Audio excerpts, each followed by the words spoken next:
여러분, 이 속담 중에 이 밑빠진 독에 물 붓기라는 속담이 있죠. 바닥이 깨어지거나 없어진 독에 아무리 물을 부어도 헛수고이다라는 그런 속담이죠. 물을 붓기 전에 어떻게 해야 됩니까? 독을 고치든지 아니면 새 독을 사든지, 그리고 난 다음에 물을 부어야 된다는 이런 그런 의미 아닙니까? 근데 우리는 어떻게 합니까? 당장에 물을 채우는 것에 급급해서 물을 붓기를 먼저 하죠. 그러나 그것은 다 헛수고다라는 겁니다. 여러분, 이것이 인생에도 이런 마찬가지입니다.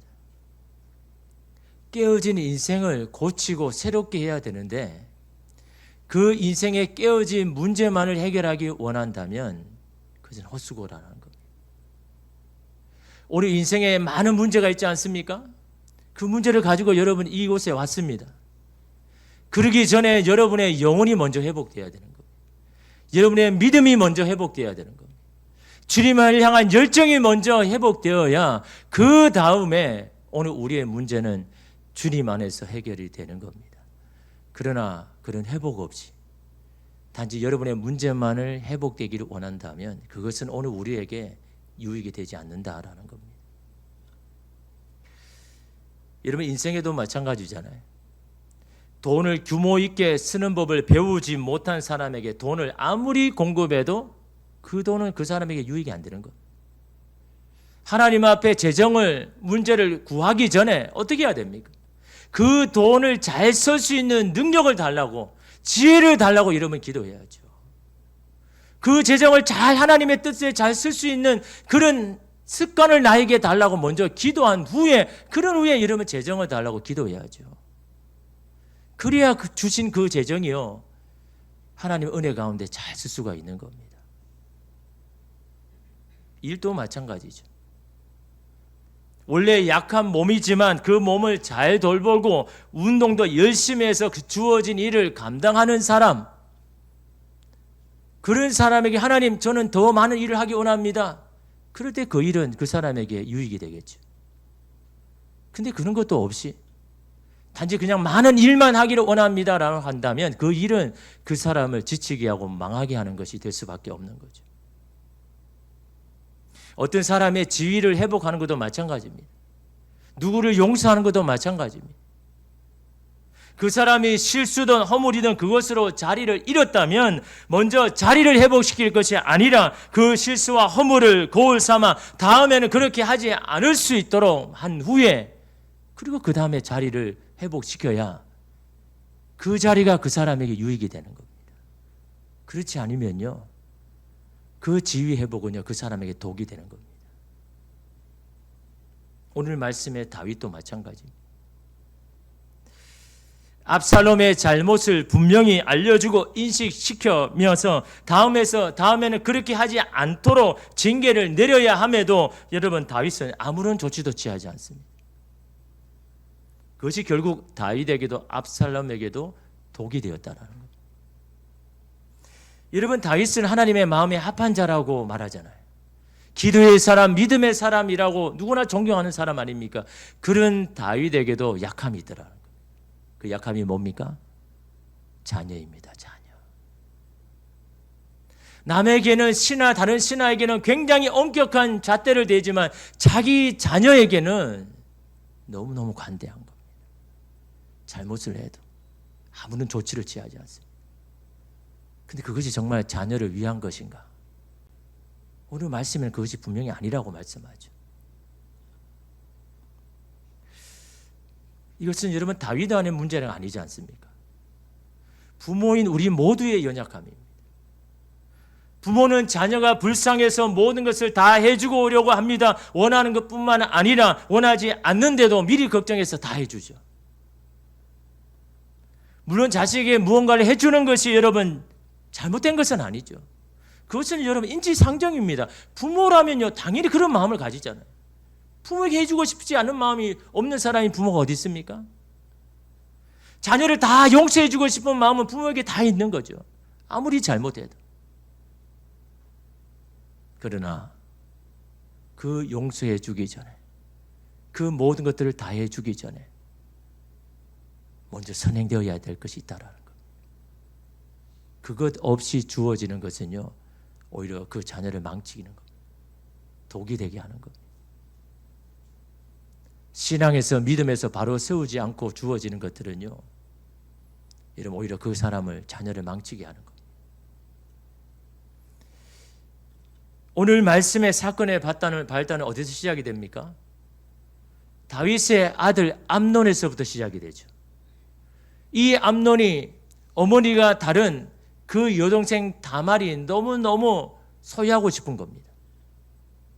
그래서 이 다말을 강간하지 않습니까? 사랑했다면 그냥 부인으로 받아들이면 되잖아요. 근데 내쳐버리죠. 내가 이 여인을 성취했기 때문에 더 이상 내게는 필요 없다라고 그렇게 한 거죠. 사랑이 아니었죠. 소유욕이었습니다. 여러분, 이렇게 이 다말이 이 험한 꼴을 당했는데 그의 오빠인 압살롬이 가만히 있겠습니까? 얼마나 치를 떨겠습니까? 이 복수를 갚으려고 얼마나 여러분 생각했겠습니까? 그래서 압살롬은 이 암논을 죽일 계획을 세우고 결국 암논을 죽인 후에 외할아버지 댁으로 도망을 가버리죠. 이런 일이 가정에 일어났음에도 불구하고 다윗은 어떻게 처리합니까? 아무것도 하지 않습니다. 암논이 다말을 강간 후에 버린 것도 아무렇게 조치를 취하지 아니하고, 압살롬이 암논을 복수를 해서 살해한 것도 거기에 대해서 아무것도 하고 있지 않습니다. 다윗은 나라의 일은 그렇게 엄격하게 하며 기강을 세우는데 공의롭게 그렇게 처리를 하면서도 왜 자식에게만은 왜 그렇게 하지 못하는 겁니까? 그것이 다윗의 연약함입니다. 약함이죠. 근데 여러분, 그 약함이 우리 모두에게 있으니까 뭐 그럴 수도 있지라고 하지만, 근데 여러분, 그 약함이 결국 더 어려움을 초래하게 만들더라는 거예요. 더 중요한 것은 사단은 그 약함을 끊임없이 이용해서 다윗을 무너뜨리려 하고 있다는 거죠. 여러분, 우리는 이것을 경계해야 되는 겁니다. 약함이 약함으로 끝나는 게 아닌 겁니다. 여러분. 그 약함을 이용해서 우리를 무너뜨리려는 사단의 계약이 있다는 것을 여러분, 우리는 기억해야 되는 겁니다. 여러분, 오늘 1절 보십시오. 수리아의 아들 요압이 왕의 마음이 압살롬에게로 향하는 줄 알고, 현대인의 성경을 보면요, 수리아의 아들 요압은 왕이 압살롬을 그리워하고 있다는 것을 알고, 누가 지금 보고 있습니까? 다윗의 약함을요? 요압이 지금 보고 있습니다. 아무런 조치를 취하지 않는 다윗이 이 압살롬을 그리워하고 있는 것을 요압이 알아차립니다. 그리고 요압은 그것을 이용하죠. 뭘 위해서요? 다윗을 위한 게 아닙니다. 자기를 위해서요. 압살롬이 다윗을 이어서 왕이 되어야만 지금의 자리를 자기는 건수할 수 있기 때문에, 어떻게든 압살롬이 왕이 되어야 되기 때문에, 아무리 형을 죽여서 지금 저렇게 있어도 압살롬이 왕이 되어야만 자기가 자리를 건수할 수 있기 때문에 요압은요, 이 다윗의 약함을 이용하는 겁니다. 오늘 보면 그걸 이야기하는 겁니다. 근데 여러분, 이 약함에 넘어간 다윗이 어떤 일을 경험하는지는 여러분 성경을 읽어보면 알 수 있잖아요. 사람에게 약함은 모두가 다 있죠. 그러나 이러면 그 약함에도 말씀의 기준대로 하려고 하지 않으면 그 약함은 결국 우리를 넘어뜨리는 도구가 된다는 겁니다. 요압은 압살롬을 징계함 없이 단지 불쌍히 여기는 마음만 가득 찬 다윗이 압살롬을 다시 불러들이도록 방책을 강구하죠. 그것이 2절 말씀입니다. 두고와의 사람을 보내 거기서 지혜로운 여인 하나를 데려다가 그에게 이르되, 청하건대 너는 상주가 된 것처럼 상복을 입고 기름을 바르지 말고 죽은 사람을 위하여 오래 슬퍼하는 여인같이 하고. 다윗의 약함을 완전히 흔들 사람이 필요한 겁니다. 그래서 요압이 두고와에 있는 지혜로운 여인을 뽑아가지고 너는 이런 설정을 해라. 너는 자식이 죽은 것처럼 상복을 입고, 그리고는 자초지종을 다윗에게 가서 말하고 도움을 요청해라. 그리고 할 말까지 여러분 불러 넣어주죠. 여러분 3절 보십시오. 왕께 들어가서 그에게 이러이러하게 말하라고 요압이 그의 입에 할 말을 넣어주니라. 모든 줄거리를 다 짜가지고 요압이 이 여인에게 말해주는 겁니다. 무슨 말입니까? 어떤 내용입니까? 4절 이하를 보면 알 수 있죠. 그걸 요약해 보면 그런 겁니다. 이 가정에 무슨 일이 있느냐 하니까 먼저 형제들이 들에 나가서 싸웁니다. 다툽니다. 그러다가 형이 동생을 때려서 죽여버리는 거예요. 근데 동네 사람들이 이 형이 동생을 죽인 것을 알고 율법에 따라서 이 큰 아들을 죽이려고 하는 겁니다. 근데 부모인, 어머니인 이 사람은 어떻습니까? 분명 큰 아들이 동생을 죽였지만 그래도 여러분 산 사람은 살려야 되는 건 아닙니까? 그래서 다윗에게 그렇게 요청하라는 겁니다. 큰 아들이 너무나 잘못했지만 그래도 큰 아들이 동네 사람에게 죽기를 원하는 것, 돌에 맞는 것 나는 원하지 않습니다. 그러니 당신이 나를 도와서 그 동네 사람들을 중지시켜주고 큰 아들을 살려주십시오 라고 그렇게 요청을 하라는 겁니다. 이 이야기를 들은 다윗이 어떻게 합니까? 야, 내가 도와줄게. 내가 군사를 보내서 동네 사람들이 너 큰아들 건들지 못하도록 내가 막아줄게. 네가 그 큰아들을 그렇게 원하는데 그가 그 생명을 살려줄게. 산 사람은 살려야지. 그러면서 그 이야기를 할 때 이 여인이 요압의 말을 딱 전하죠. 여러분 13절입니다. 여인이 이르되 그러면 어찌하여 왕께서 하나님의 백성에 대하여 이 같은 생각을 하셨나이까? 이 말씀을 하심으로 왕께서 죄 있는 사람같이 되심은 그 내쫓긴 자를 왕께서 집으로 돌아오게 하지 아니하심이니이다. 내용이 좀 이해가 잘 안 되죠. 독해력이 좀 부족하면 참 어렵습니다. 무슨 말입니까? 나의 아들을 살리려고 군사를 보내겠다고 하시면서 어떻게 보면 여러분 동네 사람들은 동생을 살인자들을 처벌하는 것은 당연한 거잖아요. 근데 당신이 그것을 막는 것은 정말 죄된 일이지만 그래서라도 내 아들을 살리게 하려고 한다면 왜 당신 아들은 그렇게 내버려 둡니까? 그 이야기인 거예요. 그렇다면 당신도 사람들이 이 압살롬을 죽이려고 한다면 당신이 가서 막아서 그 압살롬을 데리고 와야 되는 건 아닙니까? 그 압살롬을 살려야 되는 건 아닙니까? 라고 말하면서 이 다윗에게 정말 직접적인 말에 도장을 찍어버리죠. 여러분 14절 보십시오. 우리는 필경 죽으리니 사람은 다 죽는다는 겁니다. 땅에 쏟아진 물을 다시 담지 못한 같을 것이오나 무슨 말입니까? 죽으면 다시 살 수 있는 사람 아무도 없다라는 겁니다. 죽으면 그것을 끝난다는 겁니다. 죽은 사람이 다시 돌아올 수 없다라는 것을 말하고 있죠. 하나님은 생명을 빼앗지 아니하시고 방책을 베푸사 내 쫓긴 자가 하나님께 버린 자가 되지 아니하게 하시나이다. 여인은 다윗에게 뭐라고 이야기합니까? 하나님의 뜻이 무엇이겠습니까? 죽은 사람은 다시 살아나지 못하니 살아있는 사람만이라도 살려야 하는 것 아닙니까? 하나님은 어떻게 하든 살리시는 분이시지 죽이는 분은 아니지 않습니까? 하나님이시라면 내어 쫓긴 자를 그 압살롬을 다시 돌아오게 하실 것입니다. 그러니 누구 눈치 보지 말고 압살롬을 돌아오게 하십시오. 훈수를 두죠. 이게 요압이 지금 여인을 통해서 다윗에게 한 말이죠. 어찌 보면 참 지혜로운 말이기도 하지만 참으로 교묘한 말입니다. 하나님이 생명을 살리는 건 맞지 않습니까? 누군가를 죽기보다는 살리기를 원하시는 분은 하나님이시죠. 틀린 말이 아닙니다. 근데 이 말은요, 반은 맞고 반은 틀렸습니다. 왜 그렇습니까? 여러분 지금 다 여인이 말한 자신의 사정과 다윗의 사정은 다른 거죠. 자신의 아들들은 서로 다투다가 감정에 의해서 감정적으로 죽인 것이지 의도를 죽인 게 아니잖아요. 압살롬은요 의도적으로 죽인 겁니다. 죽이려고 작전을 해서 여러분 암논을 죽인 것이지 완전히 다른 사건 아닙니까? 여러분 이 여인의 아들들 두 아들들이 설정했는데 큰 아들이 둘째 아들을 죽이려고 들여서 그렇게 했습니까? 아니죠. 그럴 마음 전혀 없었습니다. 그냥 다투다 보니까 감정이 격해가지고 이렇게 치고받고 하다가 그래서 여러분 이 둘째 아들이 죽은 것이지만 압살롬은 여러분 그렇지 않잖아요. 죽이려고 작전을 하고 죽인 것이지 어떻게 이게 똑같은 사안입니까? 다르게 대해야 할 사건이죠. 또한 여인이 말한 것 중에 하나님을 생명 귀하게 여기시고 어떻게 하든 살리시는 분 맞습니다. 그러나 그냥 살리지 않는다는 것. 그냥 지위를 회복시키지 않는다는 것. 하나님이 하시는 것에 대해서는 싹 빼버리죠. 하나님이 어떤 성분인지만 이야기를 하고 하나님이 어떻게 하시는지는 말하지 않습니다. 여러분 오늘 우리는요 이 놓친 부분을 찾아야 되는 거예요. 이걸 회복해야 되는 겁니다.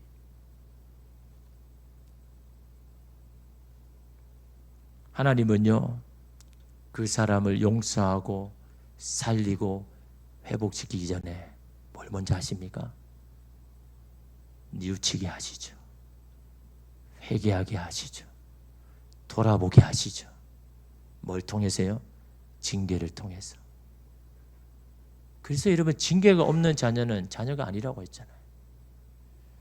징계를 통해서라도 내가 내 인생을 어떻게 돌아가는지 잘못된 길 방향을 돌리고 다시 방향을 수정해서 하나님께로 돌아가기를 작정할 때 그때 하나님께서는 그를 살리고 회복시키고 지위를 회복시키는 분이십니다.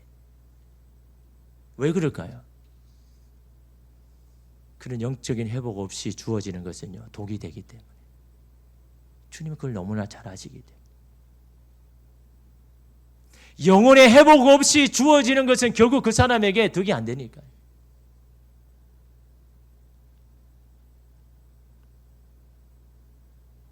누가복음 15장에 보면 탕자의 비유가 나오죠. 여러분 저는 이 탕자의 비유를 보면 오늘 우리의 인생을 보여주는 하나님께서 우리를 향한 마음이 무언지를요 잘 이야기해 줍니다. 그래서 여러분 누가복음 15장 아버지의 마음을 알려면요 누가복음 15장에 나오는 이 탕자의 비유를요 매일매일 묵상해도 그때마다 은혜가 넘칩니다. 여러분 둘째 아들이 어떻게 합니까? 아버지 더 이상 아버지 밑에서 이렇게 구속받으면서 살기 쉽습니다. 저도 저 나름대로 살 수 있도록 어차피 줄 유산이라면 지금 주셔가지고 그 유산 가지고 제가 한번 잘 살아보겠습니다. 그러면 그 당시 여러분 잘 아시잖아요. 살아있는 아버지의 유산을 받는다는 것은 그 아버지를 불명예시키는 것이고 치욕인 겁니다. 유산은 아버지가 분명히 죽어야 돌아가셔야만 여러분 나눌 수 있는 것이지 팔 수 있는 것이지 살아있는 부모의 유산을 받는다는 건요 그 부모를 먼저 죽이는 겁니다. 심적으로.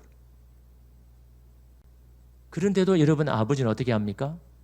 그런 불명예 그런 치욕도 받아들이고 자신의 재산을 정리해서 둘째 아들에게 유산을 남겨주죠. 그래 네 원하는 대로 한번 살아봐라. 잘 살 수 있을 것 같거든요. 이러면 사람들은요 그렇습니다. 남은 실패도 자기는 성공할 거라고 믿는 거죠. 남은 잘 안 돼도 내가 하면 잘 될 것이라고 생각합니다. 도대체 어떤 그런 근거 없는 자신감이 있는지를 모르겠습니다. 남이 잘 안 되면 자기도 안 될 가능성이 많잖아요. 남이 안 되는 자리에 내가 들어간다고 반드시 여러분 성공하는 보장이 뭐 있습니까? 왜냐하면 안 되는 자리에는 이유가 있기 때문에. 근데 똑같이 내가 들어간다고 여러분 성공한다? 대부분 사람은 그렇게 생각합니다. 다른 사람은 실패도 내가 하면 잘 될 거야 라고 하는 그런 마음이 다 있는 겁니다. 사람들이요. 이 아들도 마찬가지죠.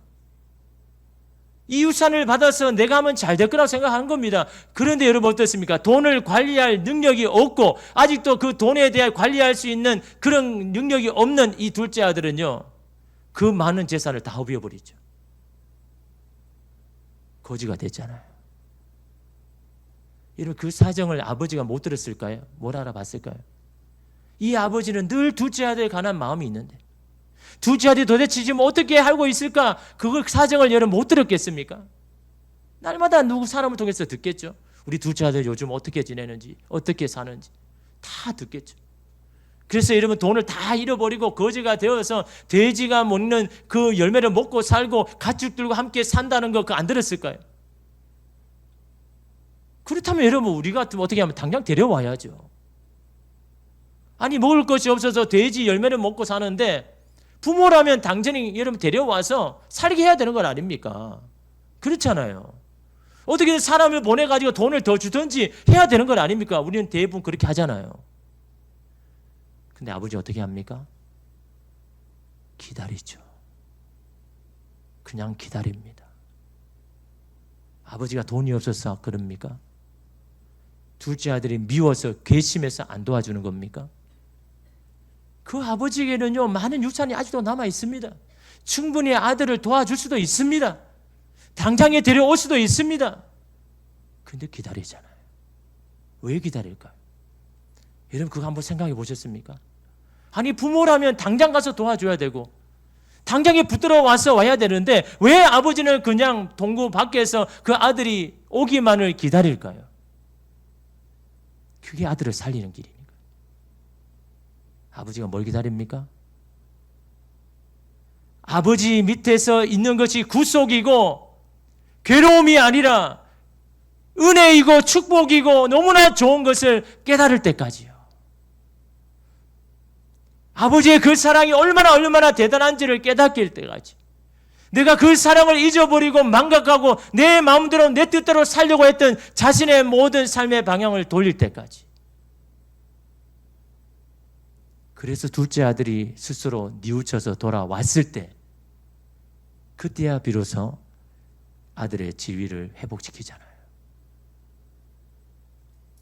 만약에 여러분 이 아들은 그냥 모든 재산을 잃어버리고 사람 탓 누구 탓하면서 불평하고 원망하면서 자신의 인생을 그냥 괴롭게만 생각하고 그렇게 있었다면 그런 자녀에게 그냥 가서 도와주고 다시 일으킬 수 있도록 하면 그 사람은 당장의 아들은 살겠지만 여러분 그것이 그에게 덕이 되겠습니까? 그 아들을 또 망하게 하는 겁니다. 뉘우침 없이 주어지는 건요 그게 독이 되는 겁니다. 회복 없이 주어지는 것은요 그에게 이런 화가 되는 겁니다. 오늘 말씀이 그걸 이야기하고 있는 겁니다. 여러분 다윗을 여러분 보십시오. 요압이 그렇게 했다는 건 나중에 보면 알게 되잖아요. 야, 요압이 나를 그렇게 하도록 했네? 그럼에도 불구하고 어떻게 합니까? 그 압살롬을 데려오죠. 여러분 21절에 보십시오. 왕이 요압에게 이르되 내가 이 일을 허락하였으니 가서 청년 압살롬을 데려오라 하니라. 아무 책망도 징계도 없이 압살롬으로 하여금 이스라엘로 돌아와서 야 사람 눈치도 있으니 집에 가서 그냥 조용히 있어라. 그 아들을 위한 것인 줄 알았습니다. 앞으로 데려와야죠. 자기 앞으로 데려와야죠. 네가 아무리 암놈이 잘못했고 그 원수 그 복수로 마음으로 치를 떤다고 해도 그렇게 해서는 안 되지. 원수 갚는 것은 하나님께 맡기라라고 네가 말씀을 알면도 불구하고 그렇게 한다면 그것은 하나님께서 큰 죄가 되는 거야. 하나님이 원하지도 않는 거야. 그러니 너는 깊이 다시 생각하고 다시금 네 감정과 네 마음대로 하지 말고 하나님의 말씀대로 하려고 다시 결단해. 풀러서 이야기해야죠. 징계를 해서라도 그렇게 해야죠. 그러나 여러분 다윗은 그렇게 하지 않고 그냥 불쌍히 여기는 마음으로 그냥 용서해 줬죠. 여러분 결국 어떻게 됐습니까? 그 압살롬이 아버지 은혜 대단하십니다. 아버지 정말 나를 사랑하시는군요. 제가 평생 아버지에게 순종하며 살겠습니다. 라고 했습니까? 압살롬이 반역하잖아요. 자기가 왕이 되겠다라고 아버지를 죽이려고 하잖아요. 그리고 다윗은요 예루살렘에서 쫓겨나는 그런 수치를 당하지 않습니까? 그보다 더 큰 문제가 뭡니까? 결국 압살롬이 그 반역을 통해서 죽게 되잖아요. 아들을 살리려고 한 건데 결국 그 아들이 여러분 죽어버리잖아요. 사랑하는 아들을 잃어버리지 않습니까? 뉘우침이 없이 회복된 지위가 결국 압살롬에게 독이 되었습니다. 압살롬이 불쌍해서 아무런 조치 없이 용서한 다윗은 결국 그 사랑한 아들을 영영히 잃어버렸습니다. 참으로 아쉬운 게 뭡니까? 무슨 일이 있을 때마다 하나님 앞에 나가 물어보던 다윗이 왜 자식의 문제에 대해서는 기도하지 않았는가? 이 문제를 가지고 하나님 앞에 기도하면서 하나님의 응답을 기다리면서 그렇게 했다면 하나님 분명히 깨닫게 해주시고 선한 길로 인도해 주셨을 것인데 왜 이 문제에 대해서는 기도하지 않았는가? 물론 쉽지 않는 문제죠. 여러분, 이런 점에서 아브라함의 믿음의 위대함이 있지 않습니까? 100세에 얻은 아들입니다. 눈에 넣어도 안 아픈 아들 이삭입니다. 근데 하나님 그 이삭을 바치라고 하죠.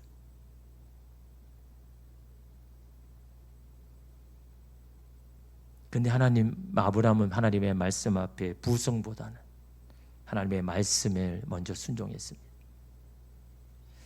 아브라함이 냉정했어요. 매몰찬 아버지라서 그런 겁니까?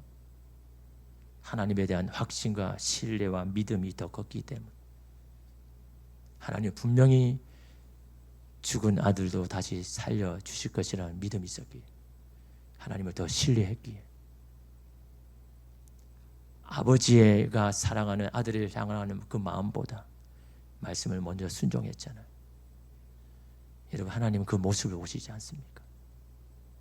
이삭은 이삭대로 살리고 아브라함의 그 믿음을 인정해 주셨지 않습니까? 그리고 예비한 순 양을 보게 하여 주시고 그 자리에서 하나님이 어떤 분이신지를 예비하게 하셨지 않습니까? 돌이킴이 없는 회복은요, 독이 됩니다. 눈앞의 문제보다 여러분의 영적인 회복이 먼저인 겁니다. 식어진 열정을 다시 회복시켜 달라고 내 안에 상한 마음과 하나님 내 안에 있는 상처들을 먼저 회복시켜 달라고 그것이 있은 후에 여러분의 것을 구하십시오. 그래야 그것이 여러분에게 복이 되고 그것이 오늘 우리에게 덕이 되어서 오늘 우리가 하나님의 백성으로 여러분 그 길을 걸어갈 수 있음을 여러분 기억하면서 오늘 여러분 앞에 인생의 문제가 무엇입니까? 재정입니까? 건강입니까? 자녀입니까? 인생의 문제입니까? 앞으로 나아갈 길입니까? 하나님께서 그 선한 길을 주시겠죠. 그러나 여러분, 오늘 우리의 회복이 먼저인 겁니다. 영적으로 더 살아남이 먼저이고 눈에 보이는 것보다 말씀의 순종함이 먼저라는 것. 그것이 회복될 때 하나님께서 우리에게 주시는 그것이 오늘 우리에게 복이 되고 덕이 되어서 오늘 우리 인생을 살아가는데 큰 힘이 될 줄 믿습니다. 기도하겠습니다.